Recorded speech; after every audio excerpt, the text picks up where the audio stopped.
Hello everybody and welcome back to Hillside Forge. On today's episode, as you can see, the shop is still a little bit in disarray because we're still getting everything situated where we want everything for actual operations and for classes. But until then, I need to make myself a hammer rack because I don't want my hammers getting mixed in with the student hammers and Curtis's hammers and so on and so forth. So I'm going to fabricate a rustic looking hammer rack. So if you're down for the video, let's get to it. Okay, so for this video, you will need a 3/8 rod. This is going to be the rod that holds our hammers. And I have this scrap piece of steel I found when cleaning this place out. It is, if I can give you a measurement, it is 38 inches long, so just over 3 feet. You can buy a 3-foot piece of steel at your local hardware store. And I think that my tape measure isn't working, so that makes it look way less cool and it can't like slap back in there, you know. And this is about 1/8 thick. So we're gonna go with that. It's a little thin, but it's okay. It's gonna do the job we need it to do. What we're gonna do is we're gonna measure in here from the ends and go ahead and mark those. Got my Milwaukee sharper. So I'm gonna go in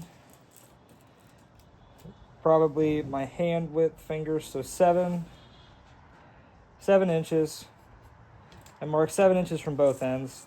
Now, obviously, if you use a 3-foot piece of steel, you're going to have a little bit of an inch difference than I am. That's okay. Sometimes an inch doesn't matter. Sometimes it does. But you know what?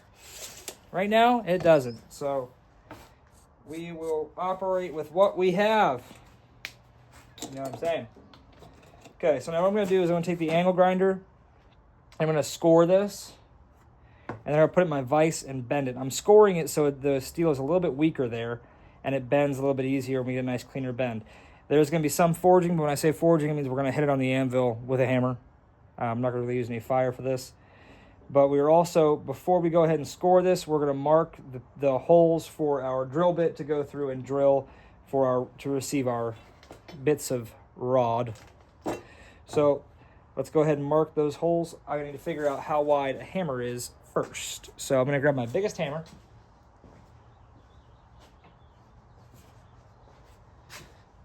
This one has the widest width, and that is going to be just at 1.5 inches. So I want some wiggle room, so I'll leave it a 2-inch gap.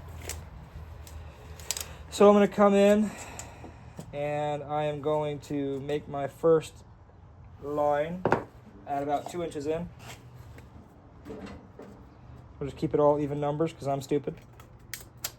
So we'll do 2 inches in, and then 2 inches from 2 is 4. Hey, look at that, we did math together. And then those will be our drill marks. We'll get those centered up so that way they are in line. And we will do the same on this end here. 2 inches, 4 inches. And mark an X for center, and we will drill those quick, and we will bend this. And then you know what, before we even bend it, to save ourselves some time, let's just mark some random drill holes in here. We're going to use 3 screws, so we'll put one there, and one there, and we'll use that to screw it into the wall. So let's go ahead and drill these out real quick. Realize you guys couldn't see that, so let's do a little bit better here. So we did 7 inches in. So that means we're going to have a little bit of a gap in the back, which is okay. I want it off the wall. I don't want it necessarily touching it. And some of my hammers are wider than others. But the handle is about the 2-inch distance here. So that's going to be to receive our handle shaft. So we have 2 inches in, and that's our mark for our drill bit. And then we have 4 inches in, and that's our mark for our drill bit. And we did the same thing on the other end down here. And then, like I said, these are the lines we're going to score so we can bend it in the vise and then clean it up a little bit on the anvil. Okay, so we went ahead and we drilled our 3/8 hole on either end of the stock. Now, obviously I should probably clean this up a little bit, but I'm also going to paint it. And then I drilled the holes for the screws. So now we're going to go ahead and do the angle grinding score on the lines we made at 7 inches in so that we can bend this in the vise.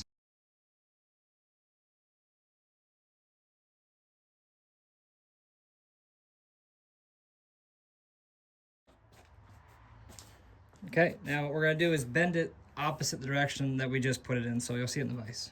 Okay, So we bent our first one, put it in the vise. It's not quite 90, so I'll take it over here to the anvil.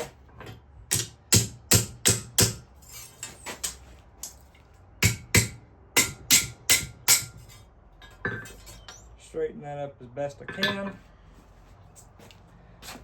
Flip it around. Bottom end of my vise here is fighting me a little bit because it's a little too big to receive the stock.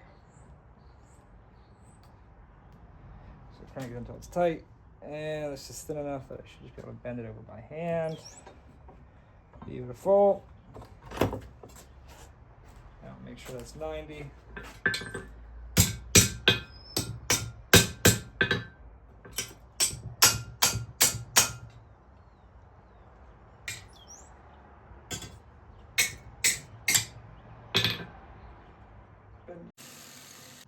Okay, so all I did was round these off on the sander quick, made them look a little bit nicer and a little bit safer in case you bump into them.